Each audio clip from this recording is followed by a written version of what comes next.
Voilà, merci pour cette hospitalité dans ce cadre dont je viens vraiment de découvrir la dimension réelle lors de mon court trajet entre la gare de Bourges et ici. Dans quel contexte on se trouve, c'est vraiment quelque chose d'absolument important, fondamental.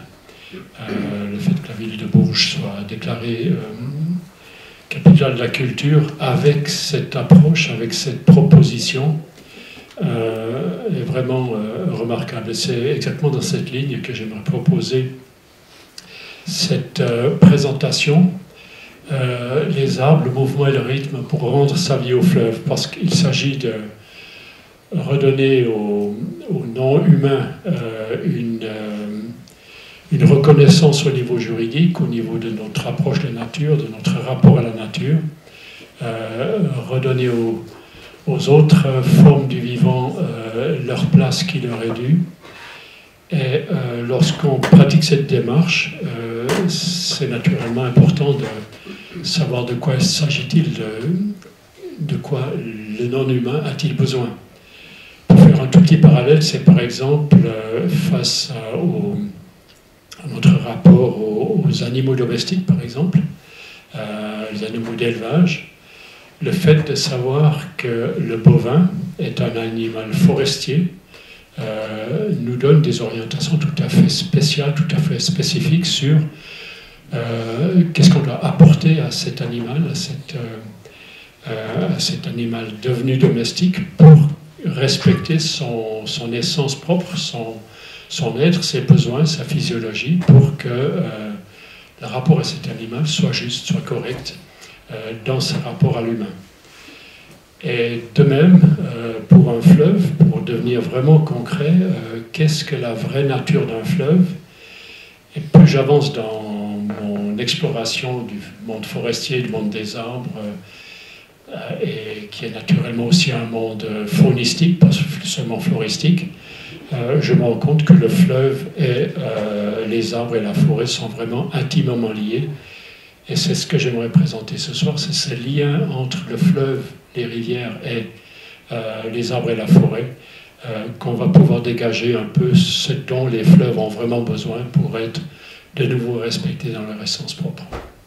Voilà, donc dans cette démarche, on se rend compte que c'est pas seulement du spatial, c'est pas seulement des objets naturels, c'est des entités vivantes, et dans cette vie de ce rapport entre les arbres, les forêts et les fleuves, le mouvement et le rythme sont absolument incontournables.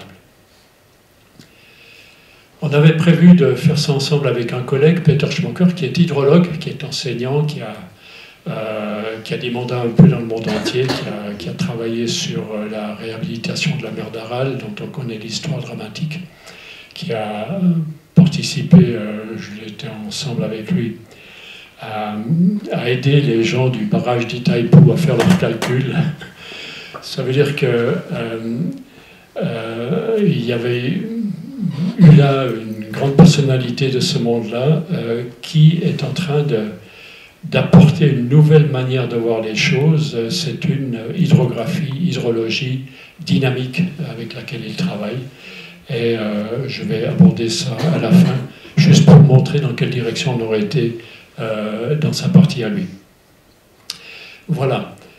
Et pour aborder cette question, j'aimerais l'aborder dans la notion des deux flux. Il y a toujours dans les phénomènes naturels un flux et un contre-flux. On pense simplement à notre constitution humaine, notre physiologie. On a le flux respiratoire, le sang bleu, le sang rouge, le sang oxygéné, le sang qui a besoin d'être oxygéné. Ces deux flux se croisent.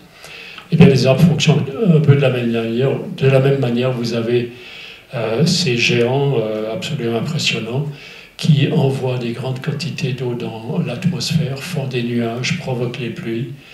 Et à l'intérieur d'eux-mêmes, en parallèle et en contresens à ce flux ascendant qui a lieu dans l'aubier, dans la partie vivante du bois, la partie périphérique du bois, sous le cambium, l'assise génératrice, eh bien, à l'extérieur, sous l'écorce, en dehors du cambium, vous avez un flux descendant la sève élaborée enrichie de sucre qui a profité du produit de la photosynthèse et qui descend. Le flux montant est aspiré, c'est un flux sous pression négative, paradoxalement, et le flux descendant est un flux sous pression qui est poussé en bas par l'arbre. Donc ce double flux apparaît déjà ici à l'extérieur de l'arbre, on va voir qu'il a aussi lieu. Et pour un fleuve qui est étalé dans l'espace, vous avez un double flux également au niveau du fleuve et de son atmosphère, mais aussi du fleuve et de son intérieur. Alors la photosynthèse est encore une fois quelque chose qui a lieu, un processus qui a lieu dans un double flux. C'est un processus qui décompose trois choses. Il décompose la lumière solaire, le dioxyde de carbone est aspiré, arrive aspiré par, ou bien échangé au niveau des stomates, et vous avez un flux hydrique qui monte et qui est décomposé en ses composantes. Donc on a de l'hydrogène, de l'oxygène venant de l'eau, on a du carbone et de l'oxygène venant du CO2, et tout ça est recomposé, et la lumière est décomposée dans sa partie bleue et sa partie rouge, et la partie verte n'est pas utilisée dans la photosynthèse. C'est pour ça que les plantes sont vertes. Donc triple décomposition et triple recomposition, néoformation, matière organique, c'est les sucres avec tout ce qui en découle. Dans le carbone vient du dioxyde de carbone, l'hydrogène vient de l'eau naturellement, et l'oxygène du glucose et tout ce qui en découle vient du dioxyde de carbone, ce n'est pas de l'oxygène qui vient de l'eau.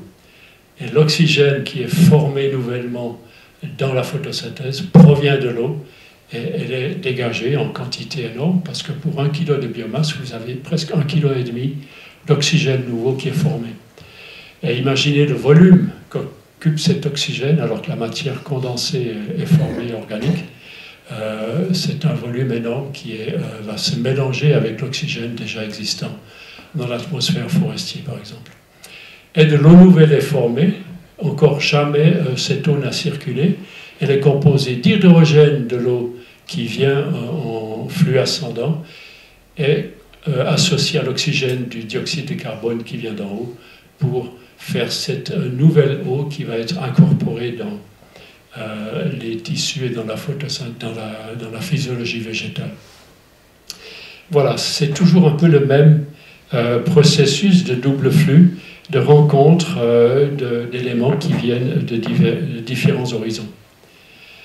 Voilà, alors cette eau qui monte, par exemple, cette eau qui va alimenter la photosynthèse et qui va aussi être évacuée dans l'atmosphère par évapotranspiration. Pour 1 kg de biomasse, il faut à peu près, ça dépend des espèces, grosso modo 300 kg d'eau pour faire 1 kg de photosynthèse de biomasse, mais tout le reste va être évapotranspiré et ça va participer à la formation des nuages, dont on sait à quel point c'est complexe, parce qu'il y a des moments où maintenant ça ne fonctionne plus, où on a de la chaleur humide, et c'est plus des nuages qui se forment, qui peuvent faire des précipitations, ça reste bloqué quelque part, c'est comme une indigestion atmosphérique qui devient problématique. Et bien ici, lorsque ça fonctionne correctement avec les arbres, c'est de l'eau qui va monter de manière dynamisée et structurée. C'est de l'eau qui reçoit une structure de son passage dans les structures organiques. On va voir pourquoi par la suite. Mais tout d'abord, cette dynamisation de l'eau qui monte, par exemple, dans les arbres, on a, c'était dans mon institut qu'on faisait ça, on a observé que le flux ascendant dans l'aubier dans les arbres n'est pas simplement linéaire et grossièrement général le long du tronc, c'est vraiment structuré.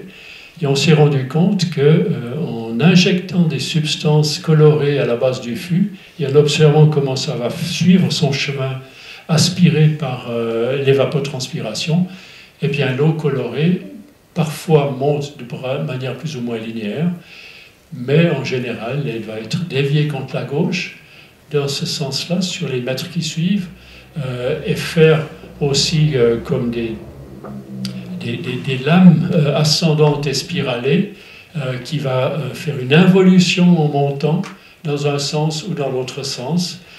C'est des figures tout à fait étonnantes qui sont formées par l'eau, toujours aspirées par des spirales. Et la spirale, c'est un motif extrêmement important. Lorsqu'on se penche sur les règles du nombre d'or, par exemple, on se rend compte qu'il est omniprésent. Et la spirale ultime, c'est celle que font les galaxies. Et bien à ce niveau-là, ça commence déjà. Et en allant à d'autres niveaux, plus dans l'atomique, dans le moléculaire, on arrive dans les spirales de la matière génétique, naturellement. Voilà, c'est une loi, c'est une règle, c'est un principe qu'on observe ici. L'eau qui monte dans les arbres suit déjà la règle de la spirale dans la plupart des cas. Et les parois cellulaires elles-mêmes, souvent, sont structurées d'une manière particulière, spiralées aussi, pas toujours, mais beaucoup d'espèces sont ça. Et ceci donne naturellement à l'eau une configuration dynamique tout à fait particulière.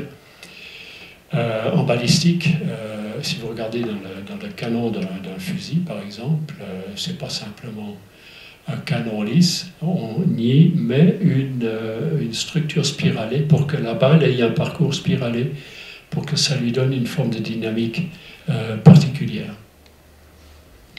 Eh bien, cette double spirale est vraiment importante.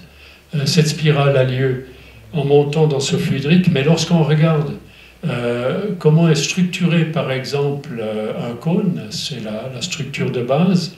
Les aiguilles sont agencées selon une double spirale, et là où il est vraiment bien visible et bien arrêté, c'est le cône, c'est la partie florale d'un conifère, mais ça se retrouve chez les feuillus de manière métamorphosée. Eh bien, ce cône, ce jeune cône, et ensuite, lorsqu'il aura mûri, avec ses graines prêtes à être lâchées, il est orienté, structuré selon deux spirales, l'une orientée dans un sens et l'autre dans l'autre, mais de manière asymétrique.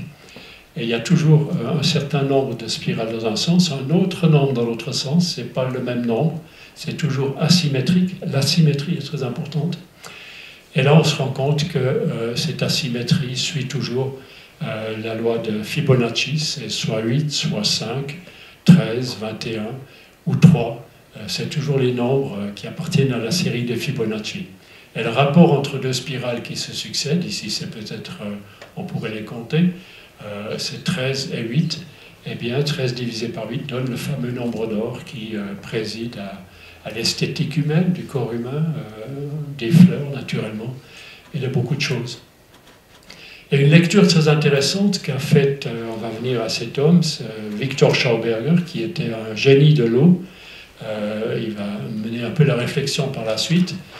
Lui, il a compris que la structure du cône, c'est naturellement deux spirales, mais en fait, lui, il a compris que l'une des séries de spirales vient d'en haut et croise l'autre série venant d'en bas. La série orientée vers la gauche, pour lui, ici, vient d'en haut et va rencontrer les spirales orientées vers la droite. Et le point de croisement de ces spirales, c'est donc chaque écaille, c'est le croisement de la spirale ascendante et descendante, et c'est là que sont formées les graines.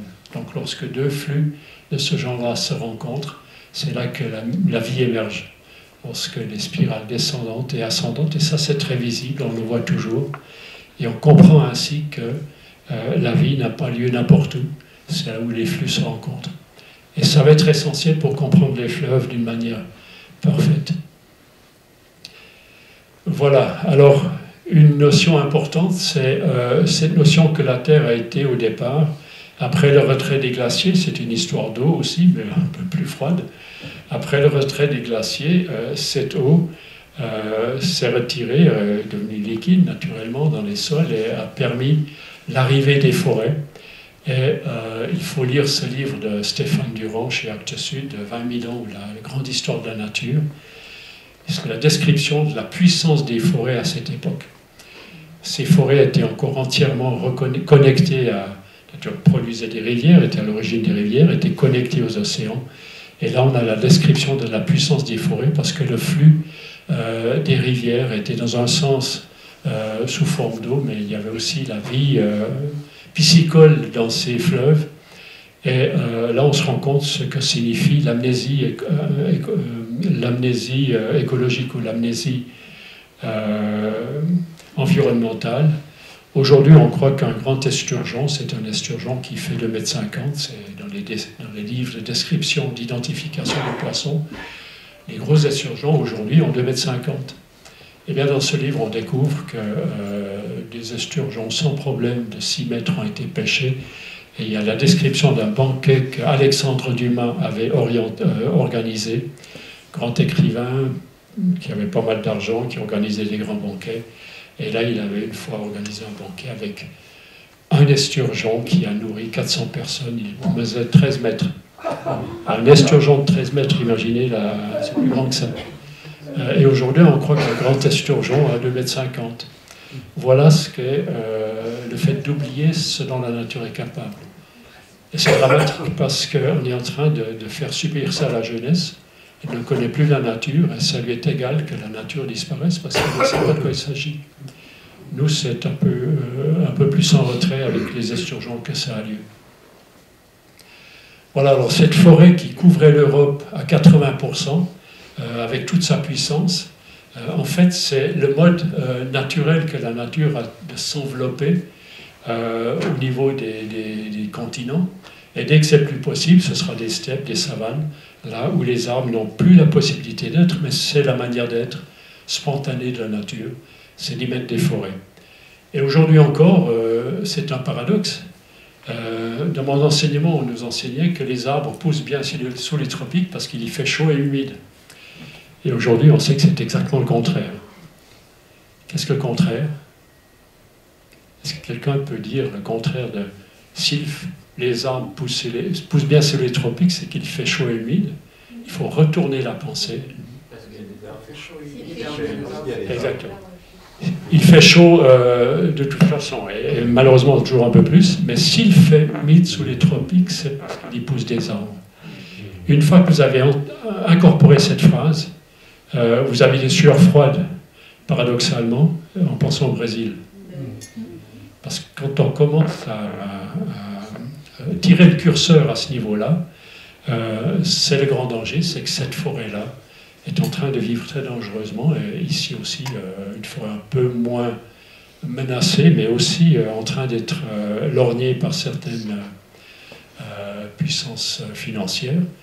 Eh bien, pour le Brésil, Victor Gorchkov et Anastasia Makarieva, un team fabuleux, a fait une nouvelle analyse, c'est des géophysiciens, de tout ce bassin amazonien. Ils ont compris que la forêt amazonienne, dans le sens de ce qu'on vient de dire, joue le rôle d'une... Il parle de pompe biotique, moi je préfère parler de cœur climatique, parce que c'est un organisme, la Terre.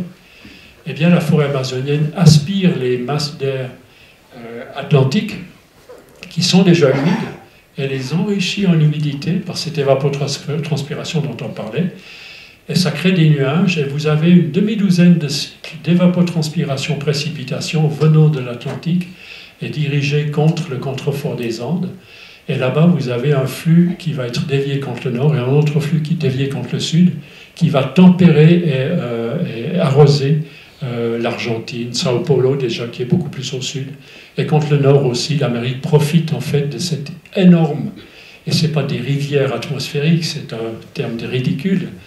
La rivière, le fleuve atmosphérique est beaucoup plus important que le fleuve Amazon physique, puisqu'il déborde largement du bassin d'alimentation du fleuve Amazon. Ça déborde sur tout le continent sud et sur le continent nord.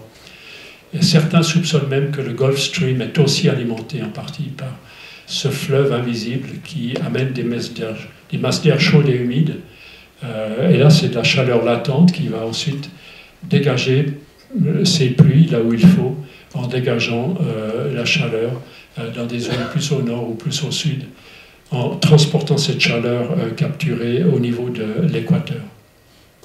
C'est le travail de Victor Gorchkov, qui malheureusement ne vit plus aujourd'hui, mais Anastasia Makarieva continue de travailler sur ces dimensions-là. Ça serait une magnifique personne à inviter dans des contextes comme le nôtre. Voilà, ça c'est encore une chose qu'ils ont réussi à mettre en évidence, c'est que les précipitations, ici c'est des échelles logarithmiques, en dessus du bassin amazonien et en dessus du bassin africain de ce côté-ci, du côté atlantique, sont beaucoup plus importantes qu'en dessus de l'Atlantique, paradoxalement. Une immense surface aquatique, eh bien, il pleut moins là-bas que par-dessus cette forêt amazonienne. Donc ici, c'est simplement pour mettre en évidence l'importance des forêts pour les régimes hydriques, naturellement pour l'alimentation des fleuves et tout d'abord des rivières. En France, encore un schéma pour un livre dramatique, Global Deforestation, qui vient de sortir. C'est un phénomène mondial dont il faut prendre conscience et contre lequel il faut se battre. Maintenant, eh bien, on y reconnaît que les forêts produisent du nuage et provoquent les pluies par des microparticules. Et l'une des dernières découvertes, c'est que ce n'est pas seulement des particules physiques, nano-microparticules, des grains de pollen aussi, c'est aussi des bactéries. On a identifié un certain type de bactéries qui inoculent les grains de condensation, ou bien jouent le rôle de grains de condensation pour provoquer les pluies. Donc c'est vraiment de la vie qui va provoquer les pluies. Ça c'est assez incroyable. Et donc ces forêts jouent leur rôle, formation de nuages et provocation des pluies. Et là on a l'exemple, ça vient de sortir 2024 par Katia Laval pour une forêt tout près pour la forêt des Landes en fait, au sud de Bordeaux. Dans cette forêt des Landes, on a une zone qui a été mise à plat par la tempête Klaus en 2009. Et toute cette forêt des Landes avait été cartographiée régulièrement par satellite en mesurant la présence des nuages année après année, saison après saison. Et on avait un relevé de la densité, de la fréquence des nuages au courant des saisons pour cette forêt et en particulier pour cette zone forestière qui a ensuite été mise à plat et été dévastée par la tempête Klaus. Alors avant, vous aviez cette fréquence de nuages régulière, très intense, avec le critère de présence des nuages au-dessus de cette zone forestière mise à plat par la tempête Klaus. Et ensuite, vous avez un régime nuageux complètement perturbé et complètement amoindri. Les nuages vont pleuvoir ailleurs une fois que la forêt n'est plus là. Et même à relativement petite échelle, quelques dizaines ou quelques centaines de kilomètres carrés, suffisent déjà pour changer le régime local. Donc ça signifie aussi quelque chose de très important pour tout le système hydrographique de tel endroit.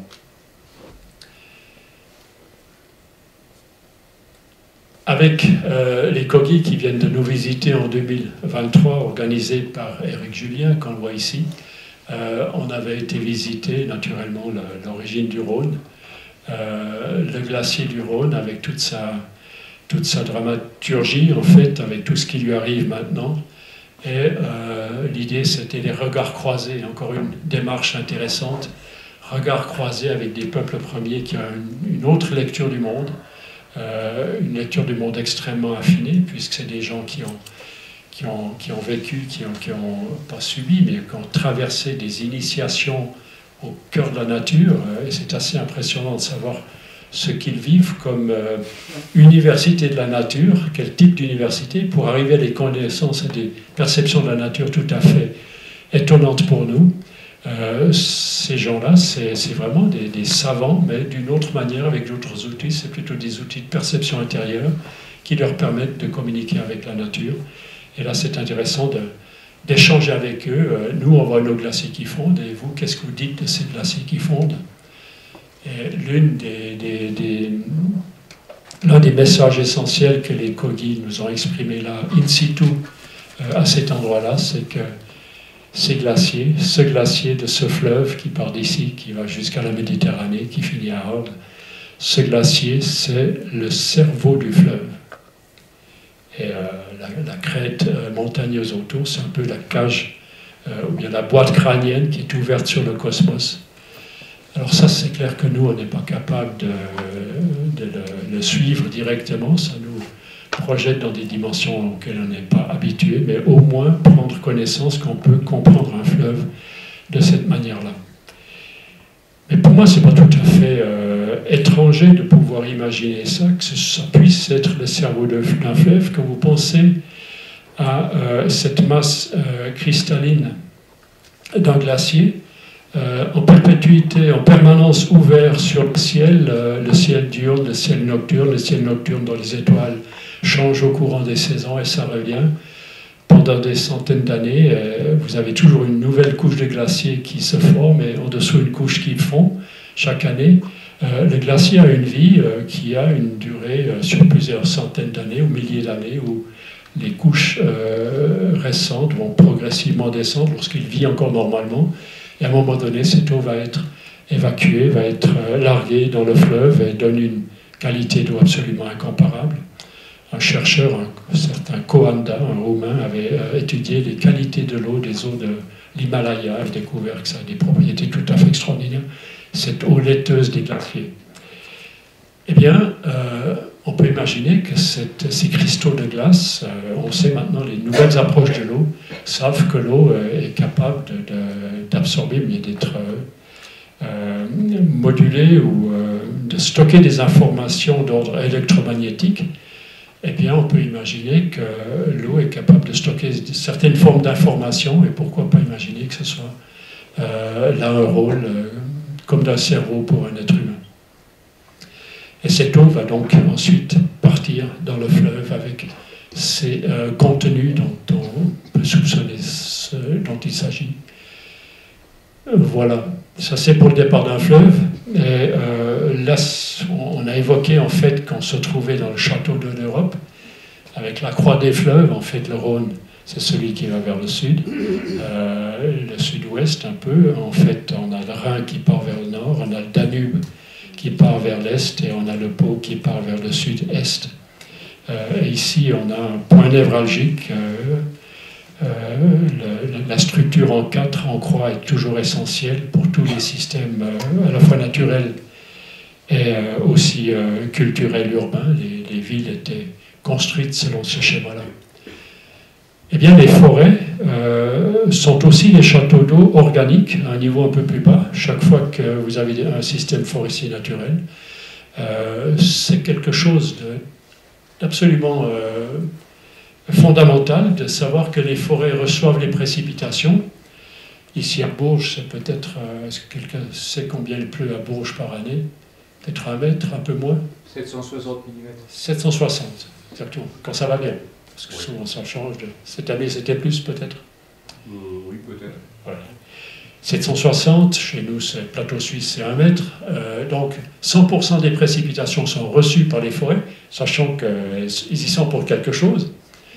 Elles n'utilisent que la moitié ou les 2/3 selon les types de forêts. Il y a des forêts qui utilisent plus et d'autres moins, pour faire leur travail, leur photosynthèse, leur croissance, faire 10 mètres cubes de bois par hectare et par année. C'est grâce seulement à la moitié aux 2/3 des précipitations, en produisant de l'oxygène et en produisant de l'eau nouvelle et toute la biodiversité qui y appartient.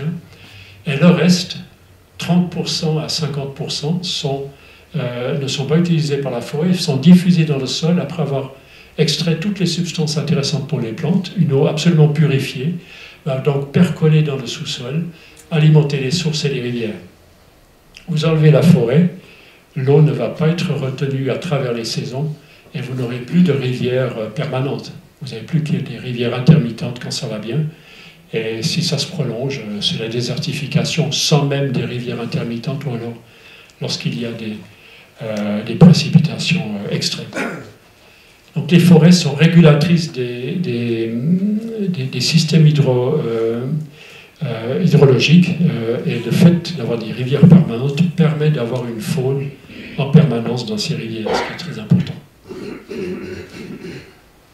Voilà, donc un lac de montagne, c'est peut-être quelque chose comme un glacier, mais d'une autre manière, avec une eau ouverte à ces influences qui viennent de l'extérieur. Et lorsque cette eau va diffuser, va être produite et restituée par les forêts après avoir provoqué les précipitations, on a une règle générale, c'est que toutes les rivières sont toujours maintenues dans une température la plus basse possible. La nature fait tout pour mettre ces rivières à l'ombre.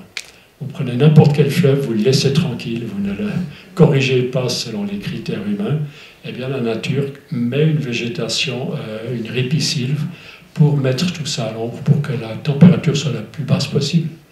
Et c'est ce qui est le plus favorable à la vie aquatique. Il y a toujours une partie centrale de la rivière qui ne sera peut-être pas mise à l'ombre par les arbres, mais là, c'est dans les fleuves plus grands, mais lorsque les rivières sont relativement petites, elles sont entièrement mises à l'ombre.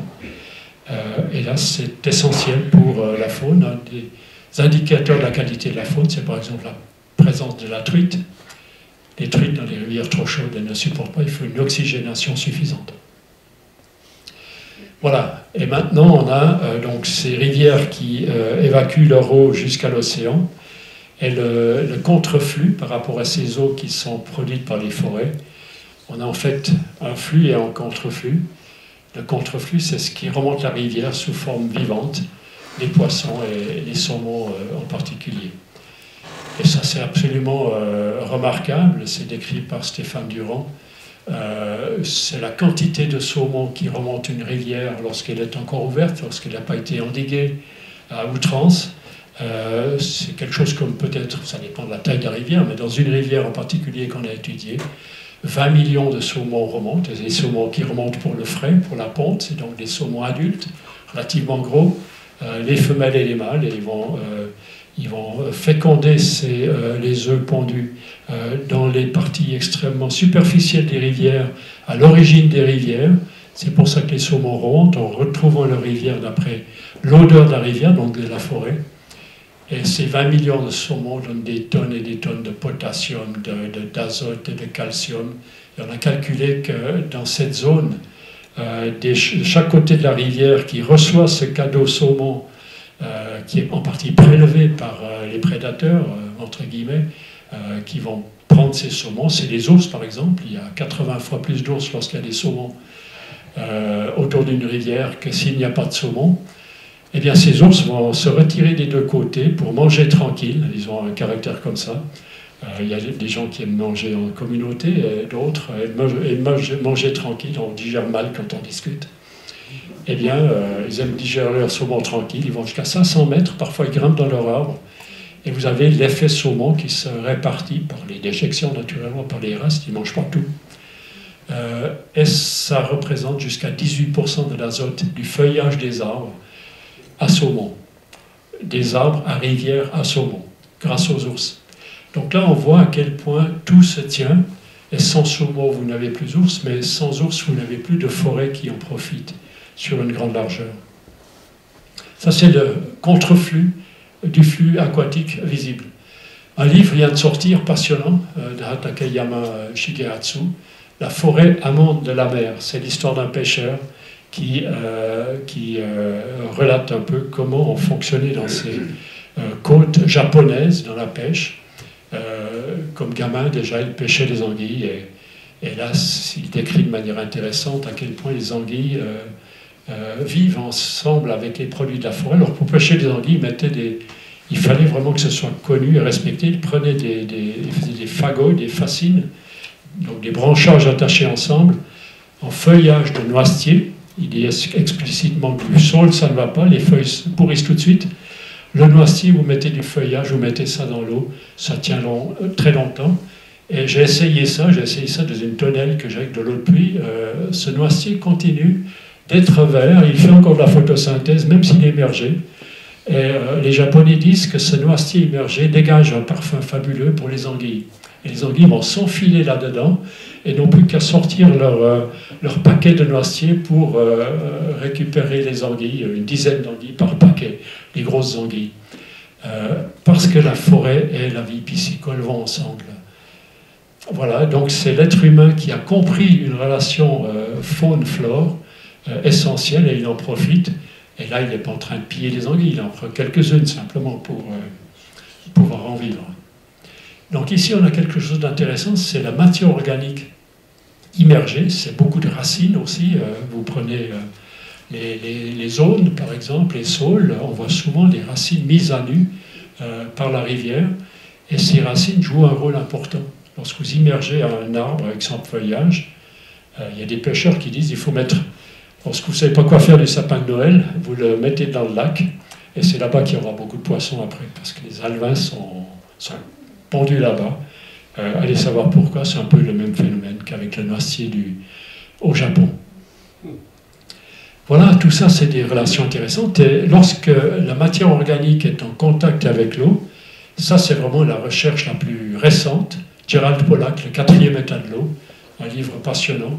C'est la nouvelle compréhension de l'eau. Lorsque l'eau est en contact avec des membranes ou des surfaces hydrophiles, elle acquiert de nouvelles propriétés. Et elle acquiert des propriétés IZ, c'est-à-dire en zone d'exclusion, exclusion zone. En zone d'exclusion, c'est une eau qui se purifie sur une certaine épaisseur par rapport à la membrane hydrophile. Et ça va jusqu'à presque un demi-millimètre d'eau qui se purifie elle-même. Elle crée des cristaux liquides. Et la formation des cristaux, c'est comme pour les glaciers, évacue les substances impures. Les cristaux eux-mêmes sont toujours parfaitement purs. Et cette eau a d'autres propriétés, absorbe l'énergie différemment par rapport à l'eau commune un peu plus loin, un potentiel électrique différent, un pH différent, même un indice de réfraction différent. On suppose qu'elle est plus dense que 1. C'est un sacrilège scientifique de dire ça. Mais là, ils sont en train de se rendre compte qu'il y a des particularités de l'eau qui apparaissent.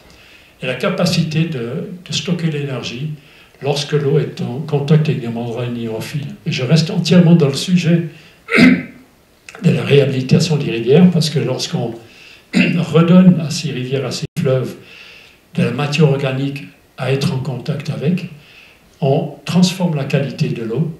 Et c'est probablement pour ça que les poissons vont là-bas, parce que l'eau qui a une autre forme d'énergie, elle capte les énergies, surtout dans les infrarouges, tout ça c'est mesuré. Et nous-mêmes, lorsqu'on se met au soleil, on est rempli d'eau de zone en phase 4, en fait, parce qu'on est surtout fait de membranes hydrophiles, avec un peu de graisse ici ou là, parfois un peu trop, parfois pas suffisamment. Mais on est surtout hydrophile, on est fait de 80% d'eau, ça dépend de l'âge. Eh bien, cette eau est capable d'absorber l'énergie solaire lorsqu'on s'y expose. Et c'est quelque chose en complément de la compréhension de l'importance de la vitamine D. Ici, c'est vraiment la batterie aquatique humaine qui doit se mettre dans le soleil pour en profiter. Eh bien, c'est la même chose probablement pour les poissons qui vont dans ces endroits où l'eau est en contact avec la matière organique hydrophile, parce que toute la matière organique est hydrophile, effectivement. Je termine maintenant, pas faire trop long quand même, avec une recherche absolument centrale qui est parue dans Substantia. C'est une revue de très haut niveau sur l'histoire de la chimie, mais il y a des contributions très intéressantes, dont l'éditeur de ce numéro était Marc Henry, un très grand universitaire, un des plus grands connaisseurs de la chimie de l'eau en particulier. Et dans cette revue apparaît une publication sur la manière dont une rivière de montagne non corrigée, avec tout son parcours, corrige en fait les effets d'une pollution. C'est une brasserie qui évacue son eau dans cette rivière, et à cet endroit-là, c'est effectivement un point de pollution majeur. Et ils ont analysé cette rivière sur 8 km de distance, à intervalles réguliers, et l'observation, c'est que l'eau s'auto-purifie. Comme le EZ Water, en contact avec des membranes hydrophiles, et bien, au niveau de la rivière, ça fonctionne aussi, une autopurification de la rivière qui a eu lieu grâce à ce mouvement et à ces rythmes que l'eau vit. Donc cette étude, là, je peux laisser cette contribution si ça intéresse certains. Simplement ça, le niveau d'oxygénation. Avant, le point zéro, c'est l'endroit de pollution, et ensuite vous avez des kilomètres où les analyses ont été faites. Je prends simplement le taux d'oxygénation, saturation en oxygène. Avant, naturellement, il était au maximum, et au moment de la pollution, il est tombé au minimum pendant plus d'1,5 km. Et ensuite, c'est cette courbe-là. Et ensuite, progressivement, c'est remonté, et à 6 km, on avait pratiquement de nouveau le taux d'oxygénation, c'est donc le niveau de santé de la rivière était de nouveau élevé, avec toute la flore qui appartient à ça. Et on a une belle représentation de ce phénomène, c'est le nombre d'espèces décomptées dans la rivière. Avant, on avait un certain nombre d'espèces et des taxons d'animaux dans la rivière, sur les pierres, Et au moment de la pollution, tout a disparu, tout a été détruit, toutes les espèces ont été anéanties, et progressivement elles réapparaissent, et à 7 km, on est parti pratiquement de nouveau au niveau initial. Autopurification et recolonisation par toute la biodiversité. Et c'est intéressant parce qu'au point de la pollution, on a plus que très peu d'espèces, mais une très haute densité de peu d'espèces. C'est comme en agriculture, c'est le maïs. Il y a du maïs partout, parce qu'on en fait de la monoculture, mais c'est un mauvais signe. On a très très peu d'espèces, très primitives, c'est des vers, il y a toute la succession des organismes, et progressivement, on a une augmentation de la diversité, mais c'est chaque fois des populations qui deviennent plus restreintes.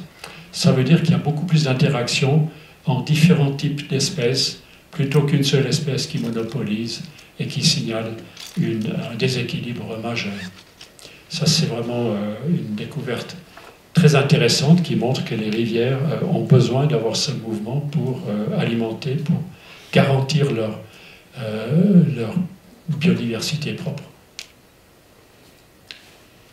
Voilà, un autre test avait été fait, ça c'est sur cette rivière, avant le point de pollution, au point de pollution, à 50 mètres après le point de pollution, à 700 mètres, à 1800 mètres, 3000, 8000 mètres. C'est une méthode très intéressante, très sensible.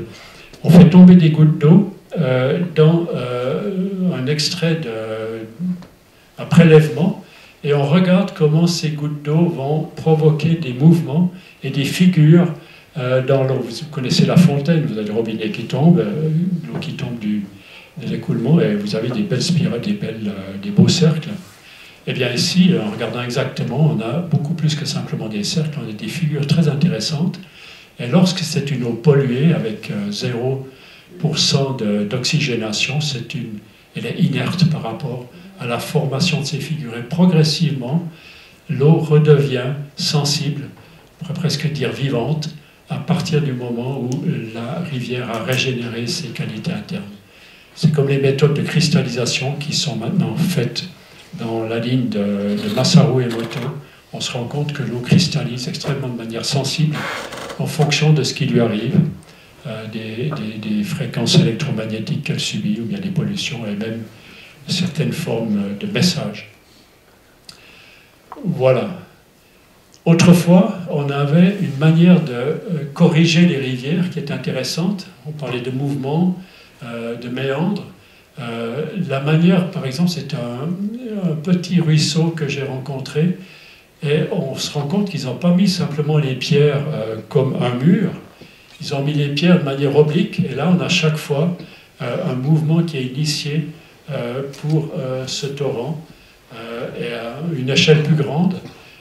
La manière de corriger, ça c'est maintenant actuel, sur la base des travaux de Schauberger, on a ce qu'on appelle une Pendelrampe, c'est-à-dire une rampe alternée, pendulaire, et on fait basculer l'eau alternée de droite à gauche pour créer des vortex et des méandres.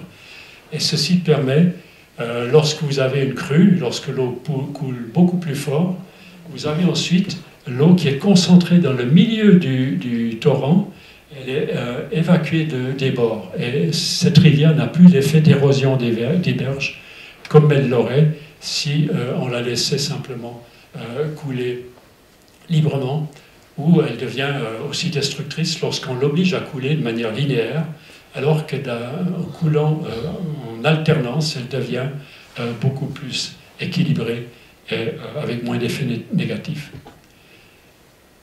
Schauberger a travaillé d'une manière tout à fait nouvelle en comprenant que les méandres, c'est des histoires de spirales aussi, de vortex, et ça demande sans arrêt à changer d'un point à l'autre. Et le fait de corriger des rivières en changeant totalement la vitesse d'écoulement des fleuves et en supprimant les méandres, là on envoie, c'est comme ce qu'on disait pour la forêt, l'eau couler plus loin et elle ne peut plus alimenter les nappes phréatiques par exemple.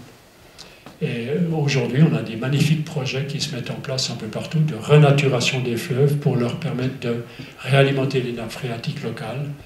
Et là, vous avez un acolyte, un partenaire tout à fait intéressant, c'est un ingénieur du paysage. Lorsque l'eau coule de nouveau librement, c'est d'avoir des castors qui vont faire exactement ce qu'il faut à l'endroit qu'il faut pour que l'effet positif de la rivière soit maximal. Les castors amènent beaucoup plus rapidement, beaucoup plus de biodiversité que tous les projets qui ont essayé de travailler dans un secteur donné sans cet animal. Voilà, on termine avec une proposition, il faut être un peu visionnaire, un peu comment dire, demandeur dans l'avenir qu'on aimerait réserver à nos enfants. Par exemple, un projet est en train de commencer, initié par Francis Allais, c'est une forêt primaire dans les Ardennes. Ce serait peut-être mieux de parler de forêt en libre évolution, parce que forêt primaire, ça ne sera jamais une forêt primaire, parce qu'elle n'a plus existé depuis très longtemps, depuis 6000 ans, on n'a plus de forêt primaire dans certains endroits. Ailleurs, elles ont été plus longtemps ici, mais aujourd'hui, l'Europe n'a plus de forêt primaire, comme le dit Francis Allais. Mais si on remet une forêt à laquelle on ne touche plus sur une certaine surface, là c'est de 70 000 hectares dont il est question, 26 km x 26, une forêt où on laisse vraiment la faune entièrement libre d'être en interaction avec la flore et la fonge, c'est les 3 grands F, faune, flore, fonge, c'est comme ça que fonctionnent les forêts, avec quand même l'accès à l'être humain, qui a quand même quelque chose à y apprendre. Il faut ouvrir ces forêts pour qu'on puisse aller s'y enrichir, mais pas dans le sens de prélever simplement la matière. Eh bien, cette forêt, on pourrait imaginer qu'elle ne soit pas toute seule, qu'on ait tout un réseau de forêts en libre évolution et en s'installant sur ce qui existe déjà. On disait déjà dans le parcours en venant, il ne faut pas tout détruire et vouloir reconstruire, il faut travailler avec ce qu'on a. Donc, ce qu'on a, c'est par exemple des parcs nationaux, des parcs naturels régionaux. Donc, transformer ces parcs nationaux dans leur noyau, tout d'abord compatible aux usages locaux et à l'intérêt des populations locales, en zone de forêt en libre évolution. Par exemple, dans ce parc national dans la région de Bourgogne ou celui des Cévennes, et en combinaison avec les parcs naturels régionaux, relier ces noyaux de forêt primaire par des corridors de biodiversité passant par ces zones intéressantes. Toujours à la limite des départements, c'est là que la nature est encore la plus sauvage. Eh bien, on aurait de nouveau la mise en place d'un réseau de forêts qui pourrait relier finalement la Méditerranée à l'Atlantique de cette manière-là. Et là, la Loire est intéressante de ce point de vue-là, parce qu'elle est magnifiquement préservée dans une grande partie de son parcours, et on aurait directement un contact avec ce réseau de forêts primaires reliées par des corridors de biodiversité suffisamment puissants, et la Loire pourrait être le relais de contact avec l'Atlantique de ce côté-ci. Et naturellement ici, des Cévennes, on pourrait aller jusqu'en Camargue, où il y a aussi un parc naturel régional, et ceci nous remet en contact avec le Rhône. Donc on a des jolies choses à faire dans le futur. Il n'y a qu'à s'y mettre et en parler. Il suffit de faire rêver pour mettre les actions en œuvre. Voilà. Alors, de combien avons-nous besoin? Là, il y a une loi très très sympathique. J'aime bien cette loi. C'est la loi des paresseux, mais qui montre que les paresseux ont raison. On fait beaucoup trop, on est beaucoup trop ambitieux aujourd'hui. Et la loi de Pareto dit qu'avec 20% d'efforts, vous obtenez 80% du résultat. Alors, en étant un peu modeste, on peut se dire mais c'est pas mal d'avoir 80% du résultat. Donc on arrête de faire les efforts. Et ceux qui n'ont pas compris ça, tant pis pour eux, c'est ceux qui veulent 100% du résultat, ils sont obligés d'ajouter 80% d'efforts. Et ça, c'est... Ils le veulent bien. Mais ce qui est dommage, c'est que c'est très impactant. Et puis on subit cette attitude au niveau mondial. Et j'ai bien aimé l'intervention que tu avais eue au Grand Forum à Genève, c'est qu'on travaille trop, en fait. On travaille beaucoup trop. Apprenons à partager une partie de ce qui est mis à disposition, partager 20% de la nature Et 80% serait suffisant pour nous, parce que les 20% qu'on accorde à la nature permettront de sauver les 80% qu'on est en train de gérer. Et aujourd'hui, on est en train de tomber dans l'abîme agricole, c'est le point essentiel, parce qu'on a toujours prétendu avoir 100% de la surface. Et les 20% qu'on restitue à la nature, y compris les rivières et les fleuves, naturellement, vont permettre de sauver les systèmes agricoles et en faire une agriculture fertile, naturellement, organiquement. Voilà, j'aimerais finir par cette image. Apprendre à être un peu paresseux, c'est comme ces petits signes-là. Et ce qui est intéressant, c'est lorsque vous avez un animal qui est de nouveau dans un milieu naturel, il profite naturellement de cet endroit, tout ce qui est à y trouver, mais le mouvement, le fait de ce signe de nager dans cette eau, provoque à son tour des mouvements. Et on se rend compte que c'est autre chose, le mouvement des palmes d'un cygne, d'un canard, sur son environnement que l'effet d'une hélice. C'est très très différent. Et là, c'est une aggradation de la qualité de l'eau par le mouvement du cygne, contrairement à ce qu'un bateau à hélice provoquerait au même endroit. Voilà, je termine avec cette histoire, et puis je vous remercie pour l'opportunité de parler de tout ça, et on peut peut-être échanger un peu si c'est pas trop tard.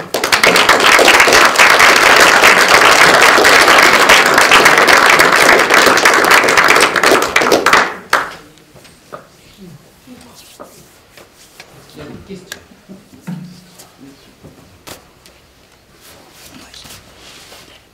Madame. Donc on a vu qu'il faudrait refaire des forêts, mais est-ce qu'un arbre peut faire la différence si tout le monde s'y met un peu partout sur la France, par exemple? Oui, alors chaque arbre, c'est déjà un arbre de plus. Est-ce que ça changerait quelque chose nationalement? Oui. Alors, vous pensez à des arbres individuels maintenant? Oui. Oui, alors ça c'est très intéressant parce qu'un arbre c'est déjà un organisme qui a déjà des effets, qui a aussi, tant qu'il pousse, c'est qu'il fait de la photosynthèse, c'est qu'il alimente le ciel en eau et permet de fabriquer du nuage. Mais là il y a un passage intéressant, c'est de se rendre compte, et là ça nous concerne aussi en tant qu'humains, en tant que communauté humaine, on peut être organisme à part entière, mais aussi organe d'un organisme d'ordre supérieur. Donc si vous avez un arbre seul, il fonctionne, il est organisme, bon, il a besoin des champignons, il a besoin quand même d'une certaine faune avec lui, il y a de la coévolution toujours impliquée dans ça. Si vous laissez l'arbre tranquille, si vous n'allez pas tondre dessous ou trop faire pâturer son environnement, l'arbre va très rapidement être accompagné par d'autres. Il attire les oiseaux, les graines vont tomber avec les déjections et le vent va amener d'autres arbres. Et si vous laissez cet emplacement occupé par un arbre se repeupler, ça sera très rapidement de la forêt. Si un endroit est arbre compatible, c'est qu'il est forêt compatible. Et une forêt va se mettre en place et l'arbre va devenir d'organisme, va devenir organe d'un organisme qu'il dépasse. Il crée une communauté avec d'autres essences. C'est très rarement les mêmes espèces qui vont se mettre en monoculture. Et il va créer une communauté qui est en fait une société d'arbres qu'on appelle la forêt. Et maintenant, on est en train de réaliser que cette forêt, avec sa faune qui lui appartient, elle est dotée d'une forme d'intelligence collective. Parce que chaque composante de la faune, elle appartient à la forêt. Et la forêt envoie ses organismes, c'est le hérisson, c'est les fourmis, c'est le renard, etc. Ces animaux appartiennent à la forêt. Sans la forêt, ils ne seraient pas là. Et ce dont on se rend compte aujourd'hui, c'est que ces parts de faune de la forêt permettent à la forêt de mieux vivre. C'est les saumons, par exemple. Sans les saumons, la forêt va moins bien. Et de même pour les oiseaux. Les oiseaux, c'est des oiseaux migrateurs. La forêt communique avec les continents et les oiseaux reviennent au même endroit. Donc là, on voit qu'un arbre seul, c'est déjà pas mal, mais lorsque vous laissez les arbres former des communautés, c'est beaucoup plus puissant. C'est comme un groupe de quelques personnes qui ont une idée très forte, et elle est indestructible. Il faut toujours être au moins 3, quelque chose comme ça. Quand vous revendiquez quelqu'un, vous allez auprès des autorités en revendiquant quelqu'un, si vous êtes 3 ou plus, là vous avez de l'impact parce qu'on ne peut pas... On pourrait intimider une personne, mais il y en a toujours une autre pour ne pas se laisser intimider, inversement. Donc ici, c'est la même chose. On crée un organisme d'ordre supérieur type forêt, vous créez de la puissance. Et c'est ce qu'il faut essayer, c'est avoir des arbres individuels là où c'est possible, mais les mettre en lien. Et là, concernant les rivières, c'est pas simplement avoir un saule ici et là le long de la rivière, mais c'est d'avoir un rideau, un ruban qui va connecter ces arbres pour permettre aux énergies, aux espèces de circuler. Et ceci donne, les arbres donnent de la force à ces systèmes, mais ceux qui circulent donnent de la vie aux arbres. Merci pour ces questions, parce que ça permet de donner un peu une échelle. Et concernant les rivières et les fleuves, on peut se demander mais sur quelle largeur est-ce qu'il faudrait les envelopper de nouveau dans du végétal, parce qu'à l'origine c'est comme ça que ça fonctionne. Les fleuves sortent de leur forêt, les rivières. Et bien on pourrait imaginer que pour les petites rivières, on ait une largeur d'arbre, une longueur d'arbre, de bandes ripissives de chaque côté. Et lorsque c'est des fleuves plus grands, donc plus grands en largeur que la hauteur d'un arbre, c'est qu'on imagine peut-être qu'il y a une largeur de fleuve d'un côté, une largeur de fleuve de l'autre. À réfléchir, je n'ai pas de solution finale, mais il y a quelque chose, il y a un ordre de grandeur qui doit être juste. Pour un petit cours d'eau, il n'y a pas besoin d'avoir une forêt de chaque côté. Mais pour un grand cours d'eau, bien sûr, il faut plus. Et chaque rivière affluente, naturellement, elle aussi doit être protégée. Donc on a des paysages entiers à recomposer de cette manière-là. Mais ça donnera des paysages fabuleux, ça donnera des paysages attractifs touristiquement. On va amener des touristes dans la Beauce avec ça. Il y a de la marge. Est-ce qu'il y a d'autres questions, d'autres remarques? Je prends une deuxième du coup. Vous avez droit à une deuxième gratuite.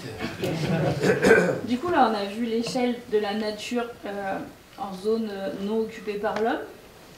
Mais est-ce qu'on peut imaginer qu'on peut faire quelque chose dans les villes qui soit bénéfique pour des écosystèmes beaucoup plus réduits et que ça impacte quand même quelque chose de positif?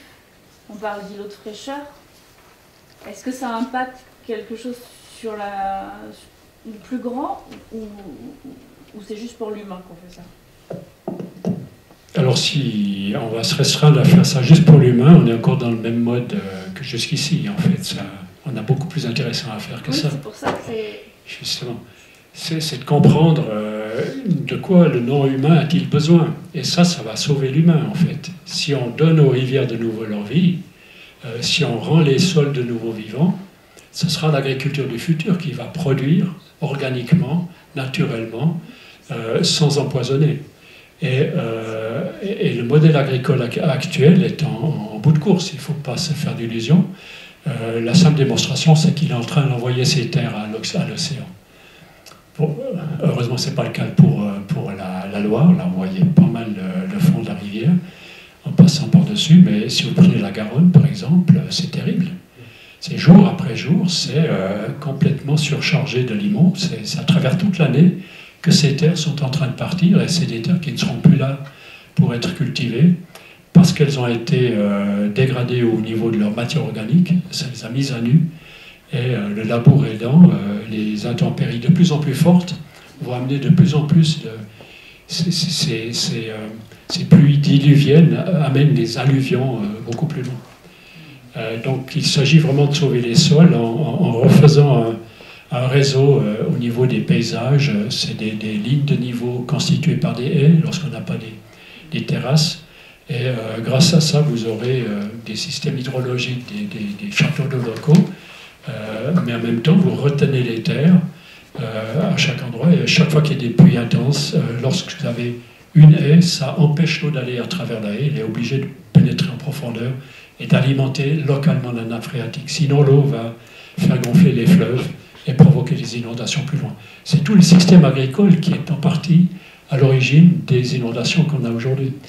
Et l'autre effet, c'est la température qui augmente quand même, l'évaporation par transpiration des océans contribue maintenant plus fortement et ça provoque des pluies plus intenses à des endroits beaucoup moins prévisibles. Donc, on a des dégâts inévitables, mais on a des moyens de les rendre un peu moins impactant. Quand vous parlez de courbe de niveau, Excusez-moi, j'ai encore pour la ville maintenant. Alors la ville, c'est quelque chose de fabuleux. On a des choses magnifiques à faire. D'ici 2028, vous pouvez vous y mettre. C'est qu'on parle de transition énergétique. Comment capter l'énergie solaire, panneaux photovoltaïques. On peut avoir des systèmes solaires thermiques aussi sur les toits, sur les façades pour capter la chaleur du soleil. Ça fonctionne. C'est beaucoup moins de technologie compliquée que le photovoltaïque. Mais ça, c'est pour avoir de l'énergie, ou bien les éoliennes, et toute la problématique. On peut s'arrêter là-dessus. Eh bien, on a un système de captage de quelque chose de beaucoup plus vital que l'énergie électrique, parce qu'on pourrait très bien se passer d'une bonne partie, on pourrait vivre beaucoup plus sobrement avec le même niveau de confort, en sachant économiser au bon endroit. C'est une chose sur laquelle on met trop peu l'accent. Eh bien, on a quelque chose de bien plus intéressant que de capter l'énergie pour en faire de l'électricité. On a un système déjà en place, donc personne ne fait rien. C'est un système de captage d'eau dans les déserts urbains. Ça s'appelle les toits. Un toit, ici à Bordeaux, par année, par mètre carré, capture de manière totale 0,75 mètres cubes. Chez nous, c'est 1 mètre cube par mètre carré. C'est exactement la quantité des précipitations, parce qu'il pleut, et c'est tout de suite évacué. Donc cette eau, on pourrait ne pas la laisser perdre, et la stocker dans des citernes urbaines. Ça sera une infrastructure du futur. C'est que la ville livre le courant électrique, livre l'eau potable, livre le gaz lorsque c'est alimenté en gaz, la fibre optique, et livre l'eau qu'elle aura stockée dans les sous-sols, capturée par les toits publics ou privés, captée dans des citernes souterraines. Il faut que ce soit à l'abri de la lumière. C'est le système des anciennes citernes pour l'eau potable. Et cette eau est restituée pour faire de la végétalisation. Et là, on a un potentiel de végétalisation dont personne ne fait presque rien. C'est la végétalisation des façades. C'est le modèle de l'arbre, en fait. Vous avez un support. Et toute l'enveloppe ne demande qu'à être végétalisée. Et alimenter cette enveloppe de végétalisation d'un bâtiment, c'est grâce à l'eau capturée par le toit du bâtiment. Et il y a plus que nécessaire. On peut tout végétaliser avec les précipitations dans toute l'Europe, en fait, en décidant de ne pas laisser perdre cette eau. Donc là, vous faites vraiment des villes vertes. Il n'y aura plus que des petits trous pour les fenêtres, et les balcons, ce sera débordant de tomates et de glycine, etc. J'aime bien dire que vous pouvez mettre de la vigne, mais pas seulement de la vigne sauvage, la vraie vigne, le long de toutes les façades. Autrefois, on prenait des échelles pour aller cueillir le raisin. Et pour ceux qui n'aiment pas trop le vin, ceux-là, on peut proposer soit des kiwis, bon là c'est un fruit, ou alors du houblon, une liane aussi. Vous pouvez entièrement envelopper vos bâtiments avec du houblon. Et là, les amateurs de bière, ils ont peut-être du seigle ou de l'orge sur le toit. Et rêvons, mais c'est très facile de les réaliser, c'est vrai. Parce qu'il y a des exemples, on trouve partout des exemples de façades, mais ce qu'il faut, c'est les faire modernes. On ne peut pas de nouveau demander à ces lianes de grimper directement contre les murs. C'est avoir déjà des structures porteuses, non pas en métal, parce que c'est écologiquement très problématique, beaucoup d'énergie, encore une fois dans le même sens, des ressources limitées, mais en organique. Et le meilleur, c'est le chanvre. C'est bien meilleur que le nylon. C'est pour ça qu'autrefois, toute la marine avait ses cordages en chanvre, les voiles en chanvre, parce que c'est absolument incorruptible. À l'eau de mer, il n'y a rien de plus terrible que l'eau de mer. Tout pourri sous l'eau de mer. Et le métal, c'est plus difficile. Il faut sans arrêt peindre des bateaux. Est-ce qu'ils peignaient leur voile autrefois? Ils mettaient juste la croix maltaise ou la croix des Templiers, mais c'est tout. Parce que c'est donc on peut avoir un maillage le long des façades en chanvre, et là de nouveau, au lieu du maïs, c'est cultiver du chanvre pour ce genre d'utilisation. Il y avait une question. Oui, je voulais juste savoir si, quand vous parlez de courbe de niveau, vous faites référence à ce qu'on entend, enfin, on commence à entendre parler, c'est l'hydrologie régénérative, où on refaçonne les paysages en créant en travaillant sur les courbes de niveau, en créant des petits fossés qui permettent à l'eau d'être bloqué, de ne pas ruisseler tout de suite, et d'être infiltré. Exactement. C'est ce qui est pensé par cette hydrologie régénérative grâce aux arbres. Et on faisait un jeu de mots, j'ai un jeu de mots dans ces livres, c'est grâce à ça, on transforme un paysage aride en un paysage aride. Parce qu'il a ses courbes de niveau, et puis ça le rend de nouveau, ça le rend de nouveau fertile. Et ça se fait en Inde, je connais un qui a beaucoup planté là-bas, puis ça fait recouler des rivières, parce que l'eau reste localement, et puis va alimenter les cours d'eau locaux. Mais oui, et c'est là que la politique devrait vraiment pousser le curseur, parce que comparativement au coût de ce qu'on appelle la transition énergétique, tous ces appareils, c'est la soi-disant géo-ingénierie, capturer du carbone pour le réinjecter dans le sous-sol, les arbres le font depuis toujours. C'est une échelle de grandeur énorme dans les coûts de cette manière de transformer, de résoudre en fait le problème climatique, parce que ça permet de restocker, recapturer le carbone. Et là, il faut aussi mentionner que c'est pas seulement un problème de trop de CO2, parce que les plantes, en principe, ça leur conviendrait. On n'est pas en facteur limitant avec les CO2, même si c'était à 500 parts par million. Maintenant, il y en a 420 pour le retour. Ça a un effet de serre, mais l'autre facteur de dérèglement climatique, c'est le déboisement maximum. Toute cette Europe était au maximum de déboisement juste avant l'ère industrielle. Là, on n'avait plus que 20%, 17% de forêt en France. Et on est remonté à 30%, malheureusement sous forme de monoculture souvent. Donc c'est ça un peu le problème, c'est qu'on n'a pas compris qu'il fallait amener de nouveau de la biodiversité. Donc là, c'est des très beaux projets qui coûtent très très peu. Et c'est bénéfique pour tous.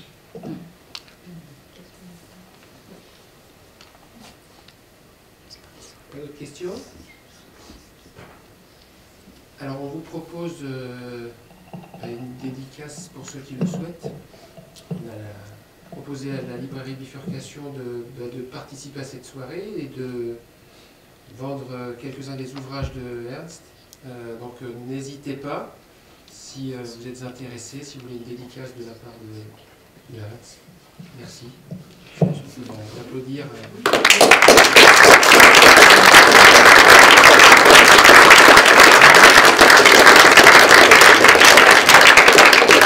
Merci beaucoup. J'aimerais surtout m'excuser auprès de Madame la libraire, mais auprès de tous, de ne pas avoir pu faire que je sois là. Alors, il y a eu toute une série de complications, y compris des trains en retard, etc. Excusez-moi. Alors, venir à Bourges, ça se mérite, c'est un des mêmes motifs de Bourges 2023. Mais vous ne viendrez pas en avion, vous viendrez par d'autres moyens qui sont... Ouais. Peut-être même à pied, j'aime bien ça. De toute façon, dans le Berry, il y a le quart d'heure Berrichon, donc finalement, vous n'êtes pas en retard. Non. Ah bon? Ah, ça me... On a un quart d'heure de marge. Je n'ai fait qu'un troussin de ces quarts d'heure. Excusez-moi encore, mais merci pour...